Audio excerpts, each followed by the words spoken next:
Hello बच्चों, podcast series में आप सब लोगों का बहुत बहुत स्वागत है। और आज की पॉडकास्ट सीरीज का टॉपिक है मानव कल्याण में सूक्ष्म जीवों का महत्व। छोटा सा चैप्टर है, बहुत जल्दी हम खत्म कर लेंगे। आसानी से अपने ईयरफोन्स को, अपने ईयरपॉड्स को या हेडफोन्स को कान में लगाइए और सुनते जाइए। तो मानव कल्याण में सूक्ष्म जीव में सबसे पहले बच्चों, जो मानव कल्याण में सूक्ष्म जीव है उसमें सबसे पहले सूक्ष्म जीवों का महत्व घरेलू उत्पाद में है, यानी हाउस होल्ड प्रोडक्ट्स में है। घरेलू उत्पादों में सबसे पहले दूध से दही निर्माण में कौन काम करते हैं? सूक्ष्म जीव। दूध से दही के निर्माण में हमारे पास लैक्टिक एसिड बैक्टीरिया यानी लैक्टोबैसिलस काम करता है। और ये जो लैक्टिक एसिड बैक्टीरिया है या लैक्टोबैसिलस है, ये जो बैक्टीरिया है ये दूध के प्रोटीन्स को स्कंदित करता है और आंशिक रूप से उसका पाचन करता है। और आंशिक रूप से पाचन करने के बाद क्या करता है? दही में बना देता है लैक्टिक अम्ल के द्वारा। दही के फायदे ये होते हैं बच्चों कि दही में एक तो विटामिन B12 की मात्रा बढ़ जाती है, साइनोकोबैलामिन की मात्रा काफी बढ़ जाती है, और उसके साथ साथ अमाशय में जो रोगजनक जीवाणु है उनसे भी बचाव करता है। उसके बाद बच्चों किण्वन की प्रक्रिया आती है, फर्मेंटेशन की प्रक्रिया आती है, जिसमें CO2 उत्पाद निकलता है। और CO2 उत्पाद जो होता है वो चीज बनाने में, इडली बनाने में, डोसा बनाने में और ब्रेड बनाने में काम करता है। इडली डोसा का किण्वन जीवाणु करते हैं, एनसीईआरटी में दे रखा है। और ब्रेड बनाने में यीस्ट का प्रयोग किया जाता है, सैकेरोमाइसिस सेरिवेसी, जिसको हम बेकर्स यीस्ट कहते हैं। चीज निर्माण करने में अलग अलग चीज का फ्लेवर जो है, अलग अलग चीज की जो जो टेस्ट होता है वो जीवाणु, वो सूक्ष्म जीव पे निर्भर करता है। जैसे स्विस चीज जो होती है उसमें जो बड़े बड़े छेद होते हैं वो CO2 के कारण होते हैं। और स्विस चीज का निर्माण प्रोपिनियोबैक्टीरियम शर्मानी जीवाणु करता है। जो एक और रॉकफर्ट चीज होती है उसका निर्माण जो है वो एक कवक करती है, पेनिसिलियम रॉकफर्टी करती है। फिर आपके पास ये तो घरेलू उत्पाद हो गए। फिर एक साउथ इंडियन ड्रिंक होती है बच्चों, टॉडी।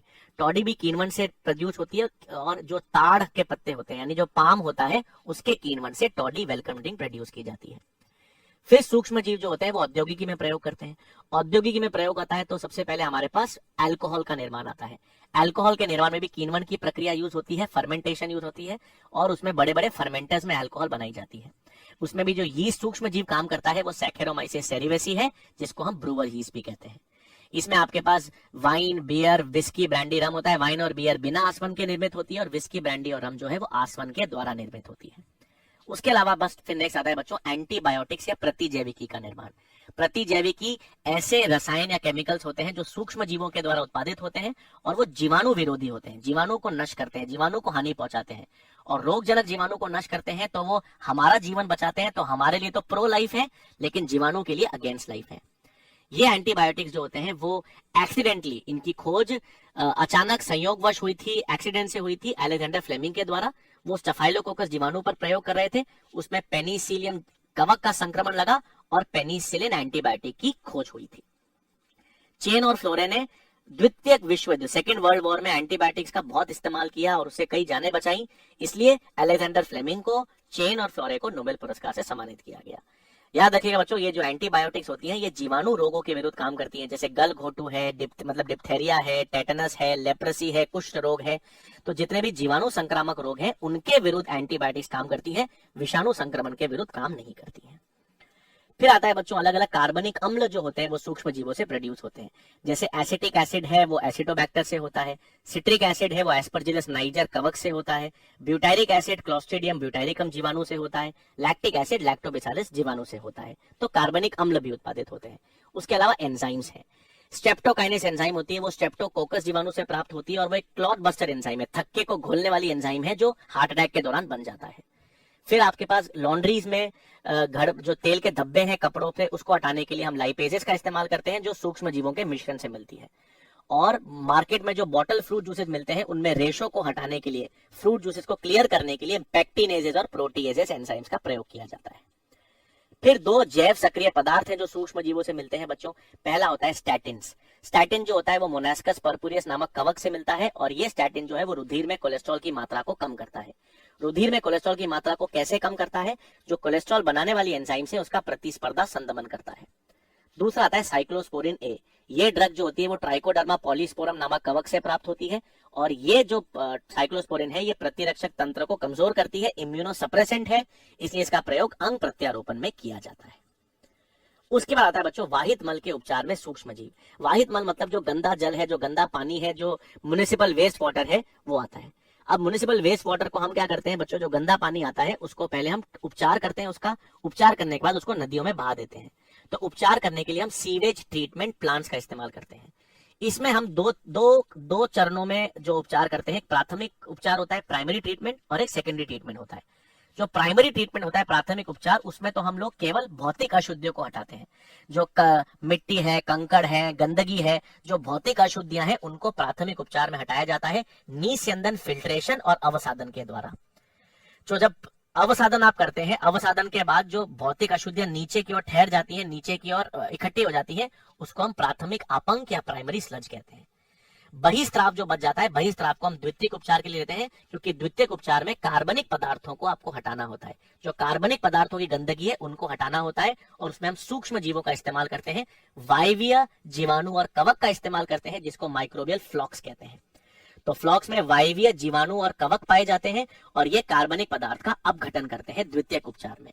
कार्बनिक पदार्थ के अपघटन के लिए ये ऑक्सीजन प्रयोग करते हैं, और ऑक्सीजन का उपयोग करते हैं ताकि कार्बनिक पदार्थ का अपघटन कर सके। इसको बीओडी कहते हैं, बायोलॉजिकल या बायोकेमिकल ऑक्सीजन डिमांड।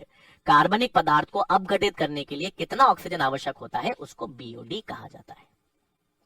फिर द्वितीयक उपचार तब तक किया जाता है बच्चों जब तक बीओडी की मात्रा बहुत कम नहीं हो जाती। कम हो जाने के बाद उस बहिस्त्राव को नदियों में बहा दिया जाता है।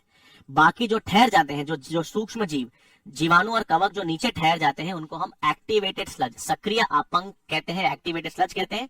इसको या तो अगले उपचार में आप यूज कर सकते हो, या इसका कुछ भाग आप एनाएरोबिक स्लज डाइजेस्टर्स में डाल सकते हो, जहां पे अवायवीय जीवाणु इनका अपघटन करके बायोगैस बनाते हैं। तो अगला जो वो है सिस्टम है, वो भी बायोगैस उत्पादन है। और बायोगैस उत्पादन में हम कौन से सूक्ष्म जीव का इस्तेमाल करते हैं? मिथेनोजन्स, जो अवायवीय जीवाणु हैं। ये मिथेनोजन्स क्या करते हैं? अवायवीय रूप से कार्बनिक पदार्थों को, सेलुलोज का पाचन करते हैं और बायोगैस बनाते हैं। बायोगैस वैसे तो गैसों का मिश्रण है, जिसमें मीथेन मुख्य गैस है। मीथेन के अलावा कार्बन डाइऑक्साइड होती है, H2S होती है। अब ये बायोगैस प्लांट जो है वो ग्रामीण क्षेत्रों में ज्यादा लगे होते हैं, और ग्रामीण क्षेत्रों में बायोगैस प्लांट लगाने के लिए दो सरकारी संस्थान काम करती हैं। एक KVIC यानी khadi and village industries commission, और एक है IARI, Indian agricultural research institute. ये दोनों ग्रामीण क्षेत्रों में 10 से 15 फीट टैंक डीप जो है वो बायोगैस प्लांट्स का स्थापना करती रहती है। उसके आता है बच्चों जो मानव कल्याण में जो सूक्ष्म जीव है वो जैव नियंत्रण के रूप में कैसे काम करते हैं, बायो कंट्रोल के रूप में। तो जैव नियंत्रण में जो सूक्ष्म जीव काम करते हैं उसमें आपको ध्यान में रखना है, एक तो लेडी बर्ड बीटल्स होती हैं जो एफिड्स के विरुद्ध काम करती हैं, ड्रैगन फ्लाइज होती है जो मच्छरों के विरुद्ध काम करती हैं, एक बैसिलस थुरिनजिएंसिस जीवाणु है जो कीटों के लार्वा का भक्षण करता है, कीट विरोधी होता है। ट्राइकोडर्मा पॉलीस्पोरम कवक है जो मूल पारितंत्र में पाई जाती है, स्वतंत्र रूप से पाई जाती है और पादप रोग जनक से बचाव करती है। बैक्यूलो वायरस है या न्यूक्लियो पॉलीहेड्रोवायरस है, वो आर्थ्रोपोडा और कीटों के विरुद्ध काम करता है। तो ये सारे जैव कीटनाशक या जैव पीड़क नाशक के रूप में यूज होते हैं, और इनका फायदा ये है कि ये प्रदूषण उत्पन्न नहीं करते, अत्यधिक विशिष्ट होते हैं, मतलब टारगेट पीड़क को ही नुकसान पहुंचाते हैं, दूसरे को नुकसान नहीं पहुंचाते, और पीड़क को या कीटों को पूर्ण रूप से खत्म नहीं करते, उनको नियंत्रित स्तर पर रखते हैं ताकि जैव विविधता भी बनी रहे। फिर अंत में बच्चों इसमें आता है कि जो मानव कल्याण में जो सूक्ष्म जीव है वो जैव उर्वरक के रूप में कैसे काम करते हैं, बायो फर्टिलाइजर्स। जैव उर्वरक का मतलब है कि ये सूक्ष्म जीव मृदा की उर्वरकता को बढ़ाते हैं, सॉइल की फर्टिलिटी को बढ़ाते हैं, ऑर्गेनिक फार्मिंग के रूप में यूज होते हैं। तो जो जैव उर्वरक के रूप में सूक्ष्म जीव काम करते हैं उसमें हमारे पास जीवाणु आते हैं, साइनो जीवाणु आते हैं और कवक आती है। जीवाणु जो है वो नाइट्रोजन स्थिरीकरण के द्वारा मृदा की उर्वरकता को बढ़ाते हैं, जिसमें आपके पास राइजोबियम जीवाणु आता है, फ्रैंकी आता है, एजोटोबैक्टर आता है, एजोस्पिरिलियम आता है। नीलहरित शैवाल जो है वो भी नाइट्रोजन स्थिरीकरण के द्वारा नाइट्रोजन की मात्रा बढ़ाते हैं, जिसमें नॉस्टॉक आता है, एनाबीना आता है, ऑसिलेटोरिया आता है, ओलोजीरा आता है। और जो कवक है, कवक माइकोराइजा, कवक मूल के द्वारा यानी पाइनस की जड़ों के साथ सहजीविता के द्वारा ही फायदा करती है। इसमें कवक का वंश होता है ग्लोमस, ये जल और खनिज का अवशोषण करने में मदद करती है, पादप को रोग जनक से बचाती है, और अजैविक कारकों के प्रति सहनशीलता भी प्रदान करती है।